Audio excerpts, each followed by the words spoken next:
What's up guys, welcome back to my channel. आ गया हूँ मैं एक नए वीडियो के साथ जो फिटनेस इंडस्ट्री में काफ़ी ट्रेंडिंग में होता है और टॉप सर्च में होता है। सो अगर आप जिम जाते हो तो आपने क्रिएटिन का नाम तो सुना ही होगा, पर क्या ये सेफ़ है? क्या ये हम रोज़ ले सकते हैं? क्या ये किडनी डैमेज करता है? क्या ये हेयर लॉस करता है? क्या हम रोज़ इसको ले सकते हैं? तो इस वीडियो में आपको सारे सवाल के जवाब आपको क्लियर मिलने वाले हैं। आपका जो भी मिथ है, आपके जो भी डाउट्स है, पूरा इस वीडियो में क्लियर होने वाला है, क्योंकि ये वीडियो क्रिएटिन का फुल रिसर्च बेस्ड ब्रेकडाउन होने वाला है, जो बिगिनर से एडवांस लेवल तक होने वाला है। सो अगर आपको स्ट्रेंथ बिल्ड करना है, परफॉर्मेंस आपको इम्प्रूव करना है, आपको मसल बिल्ड करना है, तो ये वीडियो आपके लिए गेम चेंजर होने वाला है। सो वीडियो एंड तक देखना और मेरे चैनल को सब्सक्राइब करना मत भूलो। सो सबसे पहले बात करते हैं कि क्रिएटिन होता क्या है। क्रिएटिन एक नेचुरल अकरिंग कंपाउंड होता है जो हमारी बॉडी में लिवर, पैंक्रिया और किडनी में बनता है। मेनली ये मसल सेल्स में स्टोर होता है, जो आपके एटीपी को रीजनरेट करने में हेल्प करता है। सो अगर जैसे आप हाई इंटेंसिटी एक्सरसाइजेस करते हो, जैसे पावर लिफ्टिंग हो गया, वेट लिफ्टिंग हो गया, स्प्रिंट्स हो गए, एथलीट हो तो स्प्रिंट्स हो गया, या हाई इंटेंसिटी वर्कआउट हो गया, तो हमारा एटीपी जल्दी से एग्जॉस्ट हो जाता है। तो क्रिएटिन क्या करता है? क्रिएटिन इसको रैपिडली रीजनरेट करने में हेल्प करता है और हमारा परफॉर्मेंस और स्ट्रेंथ बिल्ड करने में हेल्प करता है। सो अब बात करते हैं क्रिएटिन के बेनिफिट्स के बारे में। सबसे पहले बेनिफिट है कि ये मसल स्ट्रेंथ और पावर आपका इंक्रीज करता है। ये आपका परफॉर्मेंस इंक्रीज करता है, एनहांस कर देता है, आपका मसल रिकवरी फास्ट कर देता है, आपका ब्रेन फंक्शन, आपका फोकस, आपका मेमोरी ये इम्प्रूव करने में हेल्प करता है, और आपका फटीग भी ये काफ़ी देर तक रोकता है, ताकि आप ज़्यादा से ज़्यादा इंटेंस वर्कआउट कर सकते हो और देर तक वर्कआउट कर सकते हो। साइंस के हिसाब से तो क्रिएटिन सिर्फ मसल के लिए नहीं है, बट ब्रेन के लिए भी फायदेमंद ये होता है। सो अब बात करते हैं क्रिएटिन कौन ले सकता है। तो क्रिएटिन हर किसी के लिए ये फ़ायदेमंद होता है। तो जैसे अगर आप एथलीट हो, या फिर अगर आप एडवांस हो, बिगिनर हो, ये सब लेवल्स के लिए है। अगर आप फुटबॉलर हो, आप एथलीट हो, अगर आप वेजिटेरियन हो, तो आपके लिए ये काफ़ी फ़ायदेमंद होने वाला है, क्योंकि वेजिटेरियन की डाइट में हमेशा क्रिएटिन कम पाया जाता है और ऑलमोस्ट ना के बराबर पाया जाता है, क्योंकि नॉन वेजिटेरियन फूड में ही आपको ये मिलता है। और अगर आपको परफॉर्मेंस आपका बिल्ड करना है, आपको साइज़ बिल्ड करना है, तो ये आपके लिए काफ़ी बेनिफिशियल है। बट अगर आपको ऑलरेडी किडनी इशू है, तो आप डॉक्टर से कंसल्ट किए बिना या न्यूट्रिशनिस्ट से कंसल्ट किए बिना आप क्रिएटिन मत लेना। सो अब बात करते हैं क्रिएटिन किसको नहीं लेना चाहिए। तो जैसे अगर आपकी ऑलरेडी किडनी ख़राब है, अगर आप हाई ब्लड प्रेशर की या लो ब्लड प्रेशर की दवाई ले रहे हो, तो ये आप लोगों के लिए नहीं है। अगर आप फीमेल हो, अगर आप ब्रेस्ट फीडिंग कर रहे हो या प्रेग्नेंट हो, तो ये आप लोगों के लिए भी नहीं है।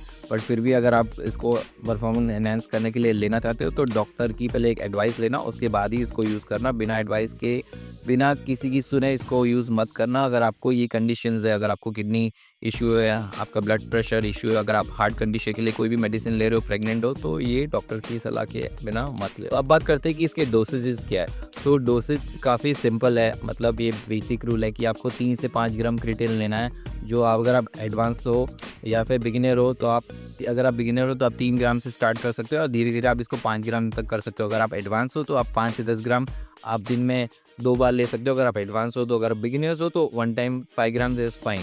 और इसको कब लेना चाहिए? ये प्री वर्कआउट, पोस्ट वर्कआउट। तो पोस्ट वर्कआउट में इसको लेना चाहिए, और इसको थोड़ा सा एक सिंपल कार्ब्स के साथ लोगे तो आपके लिए काफ़ी बेनिफिशियल होगा। सिंपल कार्ब्स मतलब अगर आप ग्लूकॉन डी के साथ लेंगे तो ये आपको एक अच्छा रिजल्ट देगा, क्योंकि कार्ब्स के साथ अच्छा ब्लेंड होता है क्रिएटिन। बट जैसे देखेंगे कि क्रिएटिन का कोई टाइमिंग नहीं है, आप कभी भी, अगर आप भूल गए हो तो आप कभी भी ले सकते हो, क्योंकि ये टाइम इंडिपेंडेंट, कुछ डिपेंडेंट नहीं कि आप इसको पोस्ट वर्कआउट में ही लो या फिर पहले नहीं ले सकते हो वर्कआउट के, या वर्कआउट के बाद नहीं ले सकते हो। अगर आपको चाहिए, आप दिन में 2 बार ले रहे हो, तो सुबह 5 ग्राम और एक वर्कआउट के बाद 5 ग्राम ले सकते हो, अगर आप एडवांस हो। अगर आप बिगिनर हो तो सिर्फ वर्कआउट के बाद 5 grams is enough for you. इससे ज़्यादा आपको लेने की कोई ज़रूरत नहीं है। 5 ग्राम्स भी आपको अच्छे रिजल्ट देंगे, बट ये रोज़ लेने की काफ़ी ज़रूरत है। अगर आप इसको रोज़ लोगे तो आपका एक मसल सैचुरेशन आपका एक बनाए रखेगा, आपको जो मसल एक शेप है आपको अच्छा दे के रखेगा। अगर आप बंद करोगे तो ऑब्वियसली इसके रिजल्ट्स भी डाउन होंगे।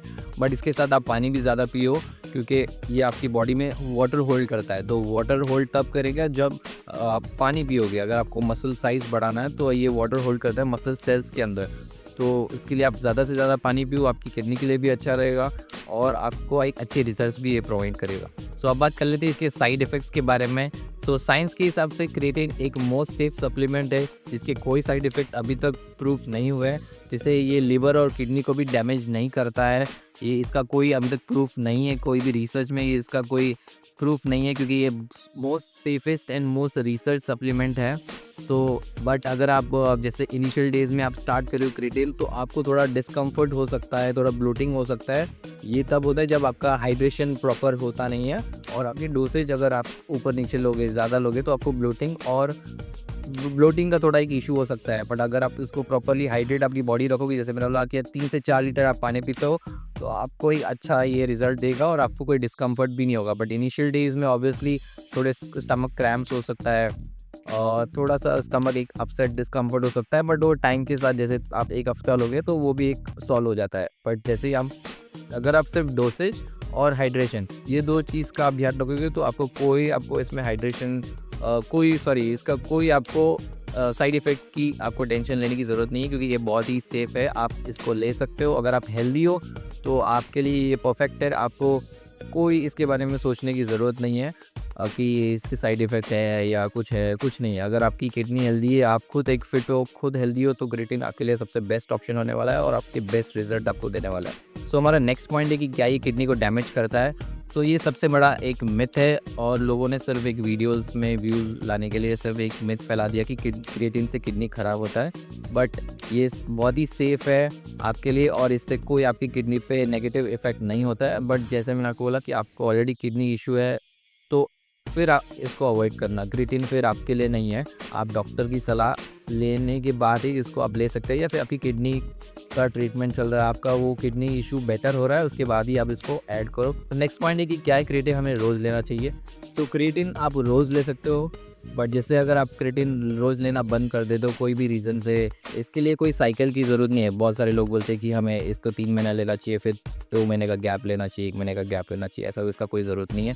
बट अगर आप क्रिएटिन बंद करते हो तो सिर्फ ये है कि आपका मसल साइज़, आपका फुलनेस आपका कम हो जाएगा, क्योंकि क्रिएटिन के बिना आपके बॉडी वाटर होल्ड करना फिर बंद कर देगा। तो सिर्फ ये एक ड्रॉबैक है क्रिएटिन नहीं लेने का। तो उसमें कोई रिस्क नहीं है, तो एक नेचुरल प्रोसेस है कि आप क्रिएटिन नहीं ले रहे हो तो आपकी बॉडी में वाटर होल्ड नहीं हो रहा है, वाटर रिटेंशन नहीं हो रहा है। तो एक सिंपल है, तो इसमें कोई साइंस नहीं है। तो आप बात करते हैं कि क्रिएटिन किस एज में लेना चाहिए। तो अगर आप 16 साल के हो या 16 साल के बाद, तो मतलब 16 to 18 एक परफेक्ट एज है जहाँ से आप अपना क्रिएटिन इंट्रोड्यूस कर सकते हो।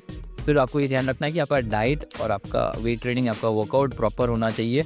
ऐसा नहीं कि आप क्रिएटिन ले रहे हो और आप कुछ भी खा रहे हो और आप इनकंसिस्टेंट हो आपके वर्कआउट के साथ, तो फिर इसका भी कुछ फ़ायदा नहीं है और आपके पैसे भी वेस्ट होंगे। अभी बात करते हैं कि इनिशियल चेंजेस आपको क्या आप नोटिस कर सकते हो जब आप क्रिएटिन यूज़ करते हो। तो फर्स्ट 7-10 डेज़ में आपको मसल साइज़, आपको फुलनेस फील होगा, क्योंकि मसल में आपको वाटर होल्ड करता है, और 1-2 महीने में आपको आपका स्ट्रेंथ और परफॉर्मेंस आपको बेटर दिखेगा टाइम के साथ। सो क्या इससे हेयर लॉस होता है? तो इससे हेयर लॉस भी नहीं होता है, क्योंकि बहुत सारे लोगों ने मिथ फैला के रखा है कि ये सिर्फ एक मिथ बना के रखा है कि क्रिएटिन या और प्रोटीन ज़्यादा खाने से आपका हेयर लॉस होता है।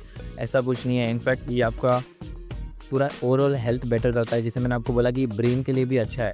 सो क्रिएटिन लेने से आपका कुछ हेयर लॉस वगैरह कुछ नहीं होता है। सिर्फ आपको आपकी डाइट आपको बेटर करना है। जैसे आपको ऑलरेडी आपका बायोटीन बॉडी में आपका कम है, या फिर आपको ऑलरेडी हेयर का इशू है, आपके स्कल्प का इशू है, तो उस चीज़ को आपको फिक्स करना है। बट उसका आपको ब्लेम क्रिएटिन को नहीं डालना है, क्योंकि क्रिएटिन एक सेफ सप्लीमेंट है और उसका कोई कनेक्शन नहीं है हेयर लॉस के साथ, या प्रोटीन का कनेक्शन नहीं है हेयर लॉस के साथ। गाइस, ये था क्रिएटिन का complete A to Z guide, जो एक साइंस बेस्ड मैंने आपको रिसर्च आपके साथ शेयर किया है। सो अगर आपको स्ट्रेंथ बिल्ड करना है, आपको परफॉर्मेंस बिल्ड करना है, आपको साइज गेन करना है, तो क्रिएटिन आपका बेस्ट एक बाय होने वाला है। सो और ऐसे वीडियोस देखने के लिए, साइंस बेस्ड आपको वीडियोस देखने के लिए मेरे चैनल को सब्सक्राइब करना और ये बाकी लोगों के साथ भी शेयर करना। अगर आपको कुछ भी डाउट है तो कमेंट में मुझे बताना, मैं आपका कोशिश करूँगा कि सारे आपके क्वेश्चंस को क्लियर करूँ। मेरे चैनल को सब्सक्राइब करना और मेरे साथ जुड़ना। आगे वीडियोज़ में भी मैं आपको मिलता रहूँगा। तब तक के लिए मिलते हैं नेक्स्ट वीडियो में।